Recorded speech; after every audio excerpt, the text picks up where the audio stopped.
রাহেলা আক্তার শান্তা দেখতে যেন পরীর মতো সুন্দর, ভদ্র আর বিনয়ী একটি মেয়ে।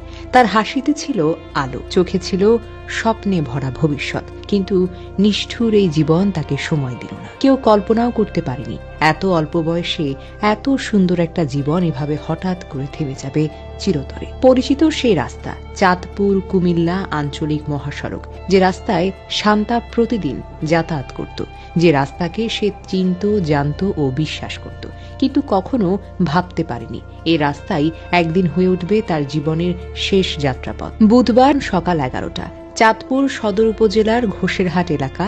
শান্তা দাঁড়িয়েছিল সড়কের পাশে, বোনের বাড়িতে যাওয়ার উদ্দেশ্যে একটি সিএনজির অপেক্ষায়। মাথায় ঘুরছিল দিনের ছোট ছোট পরিকল্পনা। আজ কোথায় যাব, কি কথা বলবো, কবে আবার কলেজে ফিরব। ঠিক তখনই কুমিল্লা থেকে ছেড়ে আসা চাঁদপুরগামী যাত্রীবাহী আইডি বাস বেপরোয়া গতি, নিয়ন্ত্রণহীন ছুটে চলা। এক মুহূর্ত, একটি নিষ্ঠুর ধাক্কা, আর তাতেই সব শেষ। সজোরে ধাক্কা লেগে শান্তা সড়কে ছিটকে পড়ে যায়। রাস্তায় লুটিয়ে পড়ে থাকে একটি তরতাজা জীবন। চারপাশে চিৎকার, মানুষ ছুটে আসে, ভিজে যায় সেই পরিচিত রাস্তা। স্থানীয়রা দ্রুত উদ্ধার করে চাঁদপুর সদর হাসপাতালে নিয়ে যায় তাকে। হাসপাতালের বেডে শুয়ে শান্তা তখনও বাঁচতে চেয়েছিল, চোখে ছিল বেঁচে থাকার আকুতি। কিন্তু অবস্থা গুরুতর। কর্তব্যরত চিকিৎসক শুধু একটা বাক্য বলেন, এখানে সময় নষ্ট না করে দ্রুত ঢাকা মেডিকেলে নিয়ে যান। পরিবারের আশা নিয়ে ছুটে চলে অ্যাম্বুলেন্সে। মা বাবার বুক ভরা দোয়া, পরিবারের কান্না, সব মিলিয়ে এক ভয়ঙ্কর অনিশ্চয়তা।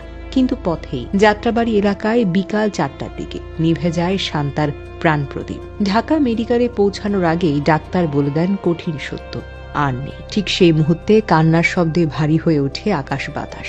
একজন বাবা হারান তার আদরের মেয়ে, একজন মা হারান বুকের ধন, 3 বোন হারায় তাদের আপন মানুষটিকে। শুধু পরিবার নয়, পুরো এলাকা জুড়ে নেমে আসে শোকের ছায়া। সহপাঠীরা বিশ্বাসই করতে পারছেন না, শিক্ষকদের চোখে জল, এলাকাবাসী স্তব্ধ। সবাই এক সুরে বলল, মেয়েটা অসম্ভব ভদ্র ছিল, এত মেধাবী, এত ভালো একটা মেয়ে এভাবে চলে যাওয়া মেনে নেওয়ার মতো না।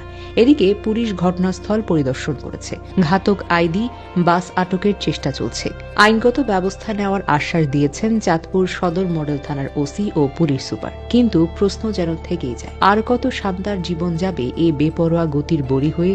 আর কত বাবা মায়ের বুক খালি হবে অদক্ষ, দায়িত্বহীন চালকের কারণে? এই সড়ক কারো টুকুক নয়, এই রাস্তা মানুষের চলার পথ, লাশ বহনের পথ নয়। চালকদের প্রতি একটাই অনুরোধ, গতি কমান, দায়িত্ববান হন। আর পথচারীদের বলবো, সতর্ক থাকুন। এক মুহূর্তের অসতর্কতা একটি পুরো জীবনকে কেড়ে নিতে পারে। আজ রাহেলা আক্তার শান্তা নেই, কিন্তু তার অপূর্ণ স্বপ্ন, তার হাসি, তার স্মৃতি চিরকাল বেঁচে থাকবে পরিবারের চোখের জলে। আজ সমাজের প্রশ্ন হয়ে, হে আল্লাহ, এই নিষ্পাপ মেয়েটিকে জান্নাতুল ফেরদাউস নসিব করো, আর তার পরিবারকে দাও এই অসহনীয় শোক সহ্য করবার মতো শক্তি।